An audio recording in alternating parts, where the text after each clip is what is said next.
Jonathan Latumahina, ayah dari korban penganiayaan, David Ozora, geram dan siap melawan, dengan berbagai fitnah dan juga tuduhan yang dialamatkan kepada anaknya, David Ozora.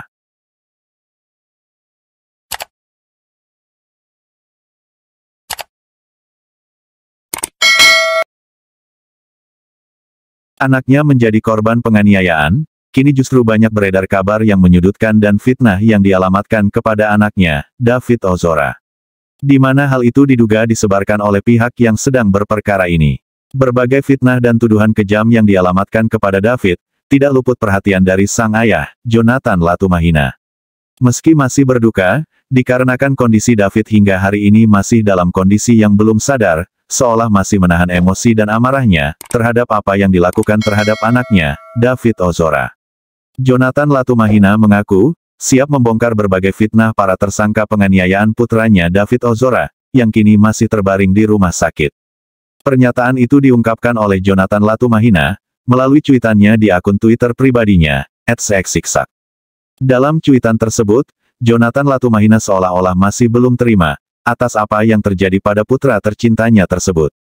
Mereka yang nyakitin kamu sekarang pada susah tidur, di saat kamu bentar lagi bangun, tulis Jonathan Latumahina. Ku siap sambut bangunmu dengan langkah gagah dan bongkar semua fitnah dan omong kosong gerombolan pemuja harta ini nak. Tambahnya, Jonathan Latumahina juga menyinggung, cara didikan orang tua kepada anak agar tidak tumbuh menjadi anak yang penakut demi sebuah kebenaran. Jangan didik anak kita penakut, jangan ajar anak kita pengecut, tambahnya. Tolong kabarkan tinjuku untuknya demi kebenaran yang nyata, sambungnya. Dalam unggahan tersebut, Jonathan Latumahina juga membagikan kondisi terkini dari putranya, David Ozora, melalui cuitannya di Twitter. Melalui video berdurasi 38 detik, tampak David masih dalam kondisi belum sadar dengan mulut yang terbuka. Selain itu, terlihat pula beberapa alat bantu masih terpasang di tubuh David, seperti alat bantu pernapasan. Namun dalam video tersebut, David tampak tidak menggunakan ventilator lagi seperti sebelumnya. Bahkan Jonathan Latumahina sebelumnya sempat mengungkapkan bahwa, meski sang anak tidak sadar, tapi respons gerak, pendengaran, dan penglihatannya, sudah mengalami kemajuan yang sangat luar biasa. Diketahui, David telah terbaring tak sadarkan diri, selama hampir 2 minggu lamanya sejak dianiaya oleh Mario Dandi Satrio pada tanggal 20 Februari tahun 2023 lalu. Tidak hanya berbagai fitnah dan juga tuduhan kejam terhadap anaknya, berbagai drama dari para tersangka juga turut menjadi perhatian. Drama terutama ditujukan oleh tersangka Shane Lucas serta anak AGH, yang terus berupaya menggiring opini juga sebagai korban, atas ketidakberdayaannya atas tersangka Mario Dandi Satrio.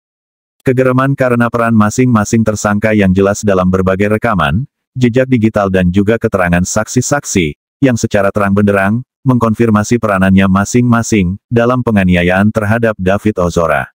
Namun para terdakwa ini masih terus menyangkal dan tidak mengakuinya, bahkan dalam BAP awal mereka, para tersangka telah membuat kebohongan, dengan apa yang terjadi, bukanlah sebuah penganiayaan, melainkan sebuah perkelahian. Pasca insiden penganiayaan ini, kepolisian telah menetapkan Mario Dandi Satrio beserta rekannya, Shane Lucas sebagai tersangka.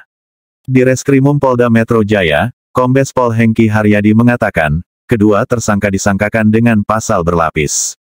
Yaitu pasal 355 ayat 1 subsidiar 354 ayat 1 lebih subsidiar pasal 353 ayat 2, lebih subsidiar pasal 351 ayat 2 dan atau 76C junto pasal 80 UU Perlindungan Anak. Dengan ancaman hukuman maksimal 12 tahun penjara, ujarnya dalam konferensi pers di Polda Metro Jaya pada Kamis, tanggal 2 Maret tahun 2023. Tak hanya itu, saksi AGH, 15 tahun, pun turut berubah status hukumnya dalam kasus ini. Hengki mengungkapkan, AGH berubah statusnya dari anak yang berhadapan dengan hukum menjadi anak yang berkonflik dengan hukum. Selain itu, Hengki juga mengatakan, para tersangka dalam kasus penganiayaan David sempat memberi keterangan tidak sebenarnya. Hal ini berdasarkan pencocokan antara rekaman CCTV di sekitar TKP dan alat bukti lainnya. Kondisinya masih belum sadar ya. Masih belum sadar, dan kalau dari medis memang kabar menggembirakan, ventilatornya sudah dilepas kemudian David dipasang tracheotomy ya, tracheotomy jadi di lehernya sini diberikan lubang untuk mengalirkan oksigen langsung ke paru-paru. Tujuannya supaya jangan sampai ada kegagalan nafas. Ya mudah-mudahan bisa cepat sadar. Kita semua menunggu kondisinya supaya ya bisa kita bercanda-canda lagi. Karena ini udah 8 hari dia memang masih tidur. Saya berani jamin bahwa itu tidak benar. Bahwa ada provokasi dari David itu adalah berita yang sangat tidak benar dan ini adalah sebuah pemutarbalikan fakta. Kalau kita lihat dari hasil WA yang ada, itu sama sekali tidak ada itu. Bahkan berita liar yang beredar di masyarakat bahwa ada David melakukan pelecehan yang itu dikembangkan oleh beberapa akun, itu sama sekali tidak kita temukan dalam percakapan di HP antara HP-nya David dan HP-nya anak-anak. Hari ini kami tarik ke Polda Metro Jaya. Mengapa? Karena memang kita menerapkan pola kolaborasi interprofesi untuk memudahkan koordinasi, dan juga kami memiliki penyidik yang lebih banyak yang khusus menangani kasus-kasus yang melibatkan perempuan dan anak. Rekan-rekan sekalian, pada proses penyidikan ini yang ada di Jakarta Selatan, pada 3 hari pertama, penyidik sudah menentukan tersangka dan juga menahan, yaitu 2 tersangka.